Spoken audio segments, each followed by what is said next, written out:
What's going on, guys? Vulkan here, and today I have another Torchlight 3 video for you. And today we're going to be breaking down one of my favorite builds, a spin to win with lots of self-healing. Now this is a great starter build. It puts out decent damage, it's easy to play, and gives great survivability. So for this build, we're going to choose the Forged class, mostly because it's the only class that can actually do a spin to win build, and our relic is going to be the Blood Drinker. And we're going to go with this relic because it gives awesome self-healing, works great with bleeds, and has some nice skills that you can cast and forget. Now, if you do want to focus on a little bit more high damage, then you can choose Electrode or Flaming Destroyer for more DPS. So this build is going to be split into two parts. The first part is pre-Cyclone, and the second part is once we unlock Cyclone at level 20. And because we need to flip our builder over to Cyclone at level 20, we want to be smart with our skill points to avoid burning all of our refunds right at the start. So there are links to these builds in the description below, so you can follow along as you level your character. So let's get to it. Now, when you're leveling from 1 to 20, we're going to be using Rapid Strike as our builder, and then a combination of Coal Launch and Vortex Bomb as our spenders. Then we're going to have a few points into Bloodseekers for our Relic spender. And when you're using your builder and spender, try to avoid casting your spending ability unless you're capped on heat. Anything less will significantly reduce your DPS and really isn't worth it. Another word of advice here, combat in Torchlight before level 20 is pretty clunky. It's a little weird, it's a little slow, but after 20 it picks up and becomes much smoother. So if you feel like things aren't really going your way, just hang in there, it gets better. Okay, so we're going to go through how to spend your points from level 1 to 20. So your first point you want to put into Coal Launch. This is because we want to have a spender and don't want to be heat capped constantly. Then our next point goes into Rapid Strikes. Then the next point after that goes into Vortex Bomb. We do this so we aren't in a situation where we're capped on heat and our spender is on cooldown. So we want two spenders here. Then 2 more points into Rapid Strikes, and at this point we're done with Rapid Strikes because we're going to be refunding all of these points to move back into Cyclone and don't want to leave any behind. Now for your next 4 points, we're going to drop these into both of our spenders, Vortex Bomb and Coal Launch. And you can put these in whatever order you want. We just want them both to be at tier 1 for the double armor bonus and the extra damage. Then our next point is going to go into Ramming Robot. Now Ramming Robot is our escape ability. It's not necessary early on, but it becomes really important as you get near level 20 because that's when mobs can start boxing you in.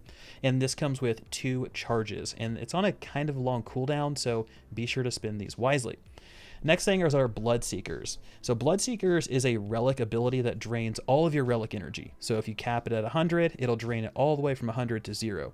But during this, it gives you 25% increased damage and restores 10% of your maximum HP per second. So on top of that, it also sends out blood missiles that will attack enemies around you. And let me just tell you guys, this ability gets really badass when you get to cap it, and it's a great skill to use when you're fighting like a mob of elites or bosses or when you're low on health. It's just a really kind of good panic button.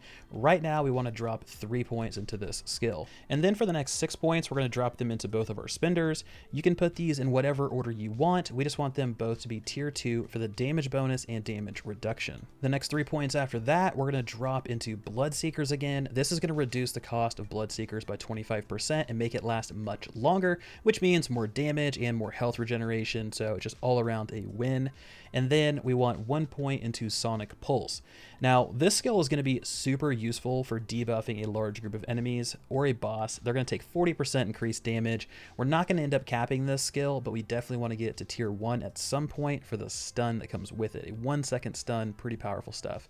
Then we move into Bloodletter for 1 point, and this is an investment point, guys. We're going to be putting more into this later, but as many times as we're going to be hitting enemies with Cyclone, our chances of them bleeding are higher, which means our passives that synergize with bleeding can kick off more often and ultimately deal more damage. So things like this, love it. This is why I really like Blood Drinker, especially as a starter relic, because it allows you to make mistakes in the game and kind of get your feet wet with how things work in Torchlight 3. So after our point into Bloodletter, we should be at level 20. And at this point, we need to swap our Rapid Strikes to Cyclone using Respectacles. So for those of you that don't know, Respectacles are a currency that drop out in the world or from your contract. They go in your inventory, you right click on, they give you a refund point that you can then use to pull points out of a skill. So if you haven't been doing it, open your inventory, go to the consumables tab, and then right click on the glasses icon to gain a refund point. If you don't have any in there, that means you don't have any Respectacles. You also need to return to your fort and access your automaton shop. If you have not placed one, when you're in your fort, press F, choose functional, then choose automaton shop and place. Once you click on this, on the bottom you can see how many Respectacle points you have and spend them wisely. So once you're in here, refund all 3 of your points from rapid strikes and then place them into Cyclone. This is going to be enough to give you a tier 1 bonus for a 30% reduction to heat cost, which is great because that just means you can Cyclone longer and just continue blending up enemies. Little side note here, you do need to put Cyclone on any slot on your action bar except for left click. If you do not, and you do put it on left click, then you're not going to move while you're spinning. You're going to stand still, which sucks. I have it on my right click. It makes things easier, so keep that in mind. So now that you're level 20, the second half of the build comes into play and things are going to get much more exciting. So the first thing you want to do is cap Cyclone at 10 points. That's going to give you extra AoE damage and healing. Secondly, I would recommend putting 3 points into Dance of Death in your Relic tree. This is a free skill. It's going to deal big damage. It's going to become available after you spend 200 Relic energy. But since you're using Bloodseekers, you're going to spend 200 energy super quick. You get that thing capped out, cast Bloodseekers, it's constantly chewing through Relic energy. And if you have regeneration, it's going to regenerate while Bloodseekers is active. So you might not even have to go through 2 full bars in order to cast Dance of Death. You might have to go through 1 bar, a bar and a half. It all depends on how much Relic regen you have. And for those of you who really liked the Bleeding Edge kind of play style in Wulson, this is extremely similar, and I think you guys are really going to like it. So after that, you can spend your points into whatever skill you like the most, but I would recommend capping out Coal Launch, then capping Bloodseekers, then dropping 2 points into Energizer for your Relic regen, and then capping Dance of Death to get the most bang for your buck when it comes to both damage output and survivability. So let's move into gearing. So in terms of gearing, you're looking for some pretty basic stuff. On your weapon, you want the highest base damage, highest weapon damage you can get, and it doesn't matter what weapon type it is. You can Cyclone with a rifle, with a pistol, with a one-handed mace, with whatever. If you want more survivability, then try to get a high weapon damage one-hander, pair it with a shield. If you want to be able to Cyclone for a longer period of time, try to get a one-hander and then pair it with like an idol that's going to give you heat dissipation. So those are 2 ways you can kind of go about that. Bleeds take priority.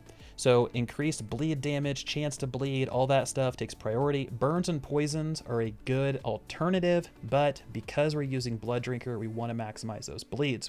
Secondly, we want crit chance and damage versus bleeding enemies, because once again, we're all about bleeds. And lastly, keep your eye out for any health on kill or relic energy generation. Health on kill is super useful for cycloning. You're going to be chewing through stuff quickly, but you're also going to be in melee range, so you're going to be taking more damage than a ranged character. So this helps kind of offset that a little bit. And then relic energy generation, I don't really need to go into that between Bloodseekers and Dance of Death. Okay, so moving into armor, we have defense. Obviously, we want to make sure we don't die. So defense is typically what I prioritize over health because it prevents all damage. Then we have crit chance versus bleeding enemies. We have crit bonus and increased bleed duration. Once again, all about those bleeds. So let's go ahead and let's maximize that. And then lastly, we have our pet gear. Now, pet gear is pretty straightforward. Pet attacks cause bleeding, pet critical damage, and then defense and resist to make sure your pet doesn't die immediately and they can stay on that battlefield with you. So anything you're missing, use enchanting to fill those gaps. Now, enchanting is only available in endgame. In terms of leveling, really, I would just say take the highest base damage weapon you can find and don't really worry too much about any of those other stats. So you don't need to go out and try to find something to make this build work until you get to cap, and that's when you can start min-maxing. So lastly, we have the Legendarium. And the Legendarium works like Kanai's Cube from Diablo. So these are legendary affixes that you can slot in to help bring a build together. These affixes are added to your catalog when you loot that legendary item. So if you haven't looted that item, you won't have access to that legendary power, and that's okay. If you don't have any of these, find some alternatives that are going to help out. So when you first start out, I would recommend either Quicksilver or Headhunter, since you have access to these right away. Now Headhunter itself won't be immediately useful because you don't see too many elites early on, but around level 8-ish they become more common. So I always go Quicksilver in the beginning and then flip over to Headhunter afterwards. So here are my recommendations. First off, we have Mr. Toasty. This is going to buff our coal launch to deal more damage over time. This helps buff our overall DPS, especially if we're standing in this while cycloning. Next up, Headhunter. Hanging on to this is going to be extremely powerful because we're going to be fighting tons of elites in Endgame. This helps give our character some extra oomph, and it stacks with other shrines. That doesn't mean it stacks with the same shrines though. So you can have like a healing shrine, a poison aura shrine, and a fire shrine all going at the same time, but you can't have 3 fire aura shrines going. They'll just offset each other. Then lastly, we have the Unstable War Arm. This one buffs our other spender, Vortex Bomb, to deal an extra 400% damage, so obviously a no-brainer. So these are all going to play nicely together to help give us a more dangerous build. So guys, that wraps up kind of the bloody spin to win style build that I have going on here. It's been so much fun. I've used this in release, I used it in early access, I used it in beta, and it was something that I really have poured a lot of time into. It's fun to play, it's easy to play, and it's something that I think a lot of newer players will enjoy. So I want to hear from you guys. What do you all think so far about Torchlight 3? Let me know in the comments section below. But as always, guys, thank you so much for watching. This has been Vulkan, and I'll talk to you guys next time.